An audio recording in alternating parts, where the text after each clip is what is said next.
7th class. How are you all students? So as you know, last time we have started our unit number 3, immunity and diseases, right? So first of all, you have to clear about what is immunity and what is diseases. You should have to clear about this term, ठीक है? आपको पता होना चाहिए immunity क्या होती है, diseases क्या होती है. सबसे पहले आपने अपने unit के name को clear करना है, ठीक है? Last time I have told you what is immunity, what is meant by immunity. ये सबसे पहले इसका रोल क्या होता है आपकी लाइफ में, आपकी बॉडी में. इम्यूनिटी आपकी बॉडी की जो है वो एबिलिटी होती है, ठीक है, जो आपको फाइट करने में हेल्प करती है डिजीज़ के खिलाफ, पैथोजेंस के खिलाफ, एक्सटर्नल वायरस के खिलाफ, ठीक है. मैं थोड़े से आपको प्रीवियस कॉन्सेप्ट चेक्स रिवाइज करवा रही हूँ ताकि जो आपको आपके माइंड में चीज़ें आ जाए. लास्ट टाइम हमने साइंस का जो लेक्चर था उसमें क्या क्या हमने रीड किया था. देन हमने देखा था पैथोजेंस क्या होते हैं. एक्सटर्नल जो वायरस आता है आपकी बॉडी में, बैक्टीरिया आता है, फंजाई वगैरह आ जाता है, उसको हम कहते हैं कि ये पैथोजेंस हैं जो आपको हार्म करते हैं, आपकी बॉडी में आकर रहना स्टार्ट हो जाते हैं, ठीक है. How pathogens spread, as you already know about it, these are spread by air, by contaminated food, by water, right? Then bacteria, what is bacteria? This is a single celled organism, ठीक है. ये single celled organism होते हैं, कुछ good होते हैं, कुछ bad होते हैं. आपकी हेल्थ में भी योगर्ट वगैरह बनाने में भी ये हेल्प करते हैं, ठीक है. कुछ लेकिन जो है वो डिजीज़ कॉज करते हैं आपकी बॉडी में. देन हमने डिस्कस किया था व्हाट आर वायरसेस एंड जो है मैंने आपको इसकी एग्जांपल भी दी थी कि कोविड-19 जो है वो वायरस की एग्जांपल है, ठीक है. ये आपकी बॉडी को हार्म करते हैं, आपकी बॉडी में जो है वो डिजीज़ कॉज करते हैं, ठीक है. Now move to today's lecture. आपने सबसे पहले अपना प्रीवियस अच्छे से क्लियर कर लेना ताकि आपको नेक्स्ट चैप्टर के अच्छे से समझ आ जाए, ठीक है. So what is fungi, anyone know about it? जो फंजाई होते हैं ना, इनके पास क्लोरोफिल नहीं होता, ठीक है. लाइक प्लांट्स हैव क्लोरोफिल और and they use it for to trap sunlight, लेकिन फंजाई के पास जो है क्लोरोफिल नहीं होता, ठीक है. और फंजाई में आ जाते हैं आपके पास मशरूम्स आ जाते हैं, यीस्ट आ जाते हैं, ठीक है. और फंजाई जो है वो कुछ गुड भी होते हैं, कुछ जो है वो आपको डिजीज़ कॉज भी करते हैं. जो डिजीज़ कॉज करते हैं आपके पास स्किन की डिजीज़ कॉज करते हैं, या आपके माउथ में इन्फेक्शन में आ जाते हैं, आपके ईयर में भी इन्फेक्शन कर देती है, ठीक है.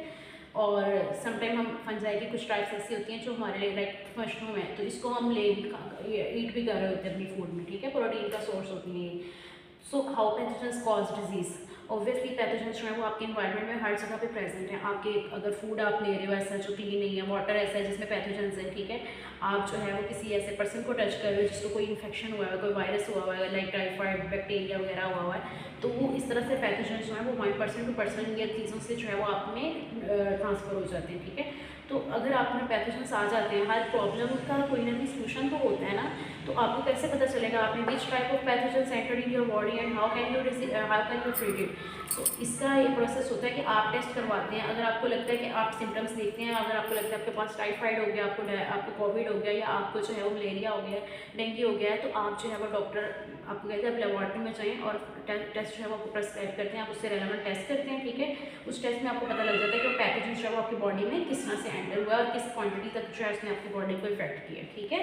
यहाँ तक क्लियर है ना. नेक्स्ट मूव करें हम. ओके, सो नेक्स्ट देखें टाइप्स ऑफ इम्यूनिटी. जैसा कि मैंने आपको पहले ही बता दिया कि इम्यूनिटी आपकी बॉडी की एबिलिटी है, आपकी बॉडी का डिफेंस सिस्टम है.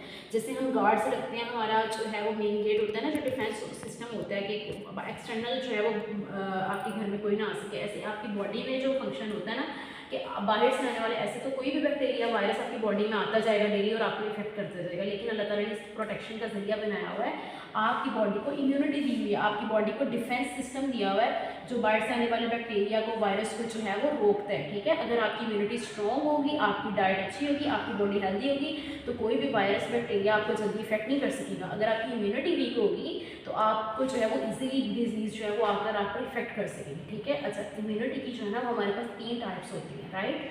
सबसे पहले इनेट इम्यूनिटी आती है, फिर एक्वायर्ड और एडॉप्टिव इम्यूनिटी आती है, फिर आती है हमारे पास पैसिव इम्यूनिटी. अब जो इनेट इम्यूनिटी होती है ना, इनेट का मतलब होता है बाय बर्थ, ऐसी चीज़ जो आपके अंदर बाय बर्थ हो. ये वो वाली इम्यूनिटी की टाइप है जो आपके अंदर बाय बर्थ है. जब आप पैदा होते हैं तभी से ही आपके अंदर जो है वो तब से बनी हुई है, ऐसा सिस्टम है जो आपके अंदर तब से डेवलप हुआ हुआ है, ठीक है. अच्छा, इनेट इम्यूनिटी जैसे कि आपकी स्किन, ये भी इनेट इम्यूनिटी है. डाइजेस्टिव सिस्टम इनेट इम्यूनिटी है. रिस्पिरेटरी सिस्टम आपका इनेट इम्यूनिटी. कैसे, हाउ, इसमें आपको मैं देखिए थोड़ा सा कंसेप्ट देती हूँ. देखिए जो स्किन है ना, अब आपकी बॉडी में कोई चीज़ भी जो है वो एंटर नहीं हो पा रही. आपकी स्किन ने आपके अंदर जो है वो चीज़ों को कवर किया हुआ है ताकि आपकी बाहर से कोई भी चीज़ अगर आ रही है, कोई भी इन्फेक्शन आ रहा है, बैक्टीरिया वायरस आ रहा है, वो आपकी बॉडी में डायरेक्टली एंटर ना हो सके.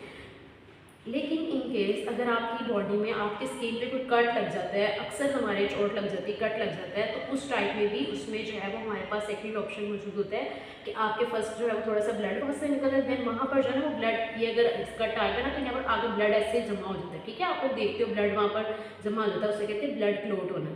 और वो जो ब्लड क्लोट है वो अंदर से वायरस वगैरह को जाने से रोकता है, ठीक है, और फिर ऐसे वहाँ से आपकी स्किन रिपेयर हो जाती है और फिर वो दोबारा डिफेंस करना स्टार्ट कर देती है आपकी बॉडी को। देन आपका डाइजेस्टिव सिस्टम कैसे जो है वो डिफेंस इम्यूनिटी में हेल्प करता है। डाइजेस्टिव सिस्टम जो है ना, जो आपकी फूड को डाइजेस्ट करता है, आपके खाने को डाइजेस्ट करता है, उसमें अल्लाह ताला ने एक नेचुरल एसिड रखा हुआ है। उस एसिड का क्या काम है, जैसे तेज़ाब भी हम यूज़ करते हैं गंदगी को दूर करने के लिए, पोल्यूशन को दूर करने के लिए, ऐसे जो एसिड है आपके डाइजेस्टिव सिस्टम में नेचुरली आपके स्टमक में होता है। ये क्या करता है, आप जो भी फूड ले रहे हो, कोई आपने वाटर ऐसा लिया, फूड ऐसे लिया जिसमें पैथोजेंस आपकी बॉडी में आ गए, बैक्टीरिया वगैरह आ गए, तो जैसे ही आपकी ये फूड आपके डाइजेस्टिव सिस्टम में आपके स्टमक वगैरह में एंटर होगी, ये एसिड जो है वो इनको किल कर देगा, इन पैथोजेंस को जो है वो किल कर देगा, ठीक है।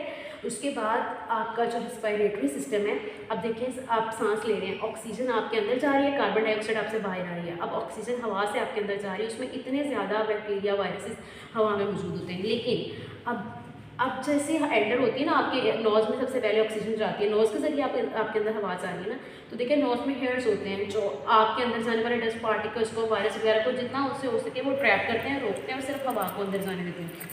फिर भी अगर कुछ अंदर वायरस वगैरह चला गया तो रिस्पायरेटरी सिस्टम में जो है ना वो कुछ मेम्ब्रेन वगैरह बनी होती है, म्यूकस वगैरह बना होता है जो ट्रैप करता है आपके वायरस को, आपके बैक्टीरिया वगैरह को, ठीक है। उसके बाद इंटरनली और भी अंदर जो है वो इसमें फंक्शन बने होते हैं जो आपकी, जब तक आपकी बॉडी में एयर में जाना है वो उसको क्लीन करते रहते हैं कि इसमें से कोई भी पैथोजन जो आपकी बॉडी में मिस्टेकनली, इंटेंशनली, अनइंटेंशनली एंटर ना हो सके, ठीक है। इसके अलावा आपकी बॉडी में वाइट ब्लड सेल्स होते हैं, एज यू नो कि आपके ब्लड में red blood cell, white blood cells होते हैं। तो ये जो वाइट ब्लड सेल्स है ना, इनका पर्पज़ ही ये है, ये बनाए ही इसीलिए गए हैं कि जब भी कोई फॉरिजन जो है वो आपके अंदर बॉडी के अंदर वाइट से कोई भी इनको लगता है कि नई चीज़ आपकी बॉडी में आ रही है, आपकी बॉडी के लिए अच्छी नहीं है, वो कोई बैक्टीरिया है, कोई वायरस है या कोई भी ऐसी चीज़ आ गई, तो ये एक्टिव हो जाते हैं, ठीक है। ये इस फॉर्म में होते हैं, थोड़ा सा ये एक्टिव हो जाते हैं और उसको जो है वो किल कर देते हैं, ये किसी भी बैक्टीरिया वगैरह को फ़ौरन से ही किल कर देते हैं, ठीक है। तो अगर आपने वाइट ब्लड सेल की WBCs की क्वांटिटी गुड होगी तो आपकी बॉडी अच्छा डिफेंड करेगी, आपकी बॉडी वायरस बैक्टीरिया को अंदर आने से जो है वो नहीं एंटर करेगी, ठीक है। इसके अलावा ब्लड क्लॉटर जो मैंने आपको पहले बताया कि वो आपकी क्लॉटिंग हो जाती है, वो भी आपके कट्स वगैरह से जो है वो उसको स्टॉप करती है, ठीक है। अब यहाँ तक आपने इसको जो अच्छे से क्लियर करना है, रीडिंग कॉन्सेप्ट अच्छे से आपने लेनी है, कोई क्वेश्चन हो तो आपने पूछ लेना है। Thank you.